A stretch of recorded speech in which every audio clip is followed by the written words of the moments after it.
wins again. Liverpool.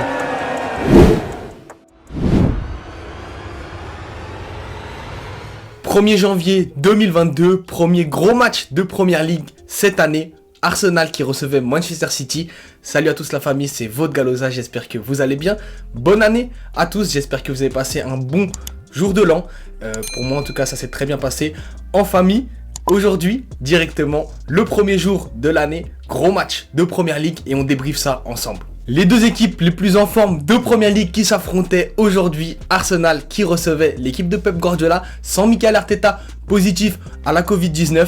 Gros match, grosse entame de match des Gunners. On a vécu en tout cas une très belle première mi-temps d'Arsenal. Franchement, j'étais agréablement surpris. J'ai beaucoup tweeté durant cette première mi-temps subjugué. Je pourrais même dire par le niveau d'Arsenal, franchement c'était époustouflant. Manchester City qui avait du mal, à part durant les 10 premières minutes, ils ont montré pas mal de choses, mais après ils avaient beaucoup de mal à s'installer dans le camp des Gunners. Les Gunners qui jouaient presque le jeu de Manchester City, très haut, avec des circuits de jeu prononcés. Ça a joué beaucoup avec les ailiers. Martinelli qui est en grande forme, Bukayo Saka pareil. Je l'ai dit, les Gunners qui jouaient très haut. Manchester City qui avait du mal à poser son jeu, a du mal à tout simplement aller dans le camp des Gunners, à avoir un jeu de possession. Et c'était vraiment très compliqué pour les hommes de Pep Guardiola. Logiquement, Arsenal qui ouvre la marque, Bukayo Saka qui marque une nouvelle fois. Moi je suis dégoûté, je l'ai enlevé de mon équipe PL Fantasy. C'est comme ça, je pensais que Manchester City allait dérouler. Ça n'a pas été le cas. Arsenal qui a surpris beaucoup de gens. C'est une très belle action, très bien amenée. Une passe, il me semble que c'est Tierney qui fait la passe. Bukayo Saka qui trompe Ederson. 1-0 pour les Gunners. Les Gunners qui avaient un temps fort, qui ont vraiment mis de la pression, qui se sont installés dans le camp, qui avaient des circuits de jeu, qui ont montré de belles choses. Avec un Thomas Partey qui était éblouissant, je l'avais critiqué. Franchement aujourd'hui c'était très costaud. Granit Xhaka, lui aussi, il a fait une très bonne première mi-temps. Les gens le disaient sur Twitter. D'ailleurs, je vous mets mes réseaux, n'oubliez pas de vous abonner. Les gens parlaient d'Arsenal, de cette première mi-temps d'Arsenal, comme l'une des meilleures depuis Arsène Wenger. J'irai pas forcément à dire jusqu'à là, j'ai pas la référence de tous les matchs. Mais en tout cas, sur cette saison, ce qui avait été fait de mieux, c'était la première mi-temps 3-0 face à Tottenham. Là, c'était Manchester City, l'équipe la plus en forme d'Europe, qui était à 10 victoires de suite avant ce match. Et franchement c'était époustouflant. Mais par contre on avait des doutes quant à la deuxième mi-temps. Et les doutes se sont avérés réels. Parce que Manchester City arrive à mettre 2 buts. On a d'abord ce penalty. Provoqué par Granit Xhaka. Donc moi sur Twitter j'étais assez dubitatif quant à la décision de Stuart Atwell. Je me suis dit mais pourquoi?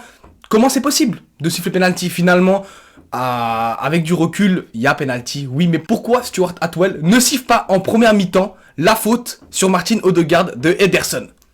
Là, c'est la question que je me pose.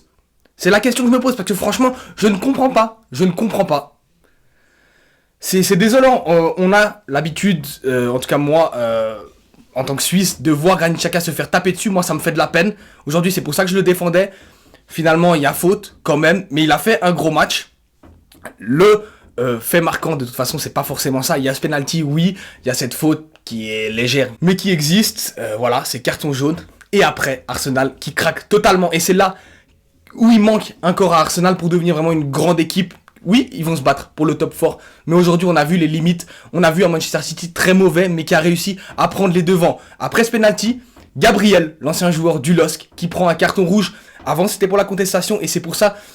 Et là, je vise aussi Granit Xhaka qui prend souvent des cartons jaunes pour contestation. Gabriel qui prend un carton jaune pour contestation juste avant sur le penalty. 3 minutes plus tard, 2 minutes plus tard même, sur un dégagement d'Ederson, il va reprendre un carton jaune. Et là, c'est là qu'Arsenal explose. Ils ont tout perdu. Ils ont failli, en plus, mettre un contre son camp. Aymeric Laporte qui a failli marquer un but. Nathan Ake qui arrive miraculeusement à sauver ce but. Martinelli qui derrière se loupe complètement. Malgré ça, Martinelli a fait un énorme match. Mais après, Arsenal a craqué. Et à 10, ils ont montré quand même de belles choses. Moi, je me suis dit, ok, ils vont tenir. Ils ont tenu. Je me suis dit, ah mais attends, ils peuvent même en mettre un deuxième. Et finalement, la force supérieure, l'équipe suprême de Première Ligue, Manchester City, qui arrive à arracher les 3 points. 11e victoire d'affilée, gros match. Vraiment très beau match. Manchester City qui a vraiment pas été bon. L'un des pires matchs cette saison, je pense. Mais Arsenal a craqué. Arsenal n'a pas éprouvé un mental qu'il faut pour être une grande équipe. Il y a vraiment beaucoup de promesses. Il y a une vidéo qui va sortir très prochainement sur le Arsenal de Mikel Arteta. Mais franchement, c'est vraiment dommage. Je pense que tout le monde qui a regardé ce match a des regrets pour Arsenal. Parce que je vais pas dire que City a été détestable, mais City ne méritait pas forcément. Arsenal a explosé et c'est vraiment dommage. Voilà la famille, c'est la fin de cette nouvelle vidéo. J'espère que ce PL Life vous a plu. Ça faisait un moment que je n'avais pas sorti, je vous en avais promis. Malheureusement, avec les fêtes, avec le travail, j'ai pas pu être très constant. Nouvelle année, 1er janvier 2022.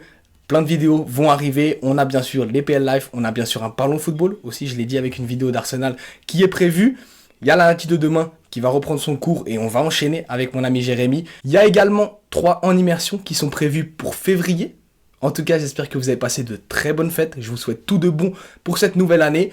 Tout de bon pour vous, tout de bon aussi pour ma chaîne YouTube. On va essayer d'agrandir ça. On va sur les 1 an de ma chaîne. J'espère qu'elle va s'agrandir encore plus. C'était tout pour moi. C'était votre Galoza. Bisous la famille.